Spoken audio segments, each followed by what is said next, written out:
Hello everyone, मैं हूं कहकशां और आपका बहुत बहुत स्वागत करती हूं अपने YouTube channel learn geography with Kahkashan ma'am पर। आज की वीडियो में हम लोग पढ़ेंगे संवलन के बारे में, यानी वाप के बारे में। ये जियोमॉर्फोलॉजी या कह सकते हैं कि भौतिक भूगोल का एक इम्पॉर्टेंट टॉपिक है। तो आइए समझते हैं। पृथ्वी जो है हमारी, यानी हमारा जो पृथ्वी के ऊपर का धरातलीय भाग है, तो धरातल के ऊपर हमने पर्वत, माउंटेन, पठार, मैदानी भाग, गड्ढे, बेसिन या फिर घाटियाँ इत्यादि देखी है। इसके अलावा रिफ्ट वैली, रैम्प वैली इत्यादि भी। तो ये सारी चीज़ जो है धरातल पर, धरातल की विषमताएं कहलाती हैं।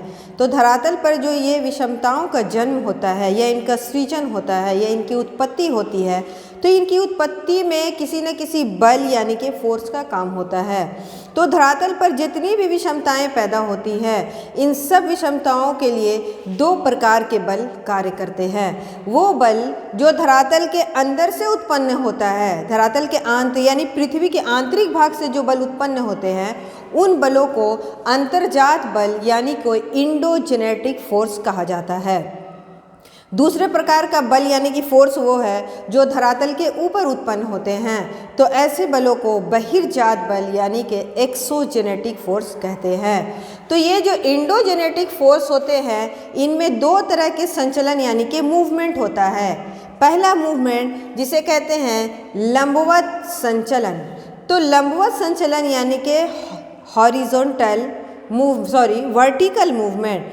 तो लंबवत संचलन यानी कि वर्टिकल मूवमेंट, और दूसरा होता है हमारा क्षैतिज संचलन यानी कि हॉरिजॉन्टल मूवमेंट।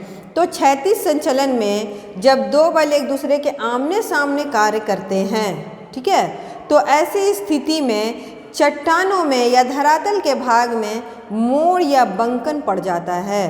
तो जब चट्टानों में मोड़ पड़ती है क्षैतिज संचलन के कारण, तो ये मोड़ दो रूप में होती है। पहले रूप को हम लोग वलन कहते हैं, वलन यानी कि फोल्ड, ठीक है, और दूसरे मोड़ को संवलन यानी कि वाप कहा जाता है।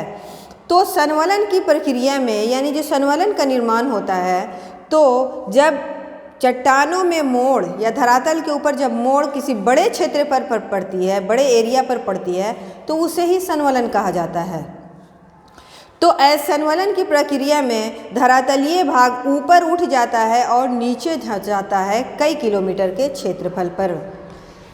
तो जब संवलन की क्रिया में धरातल का कुछ भाग ऊपर उठ जाता है और गुंबदाकार रूप ले लेता है, तो उसे उत्संवलन यानी कि अपवाप्स कहते हैं, अपवाप्स उत्संवलन।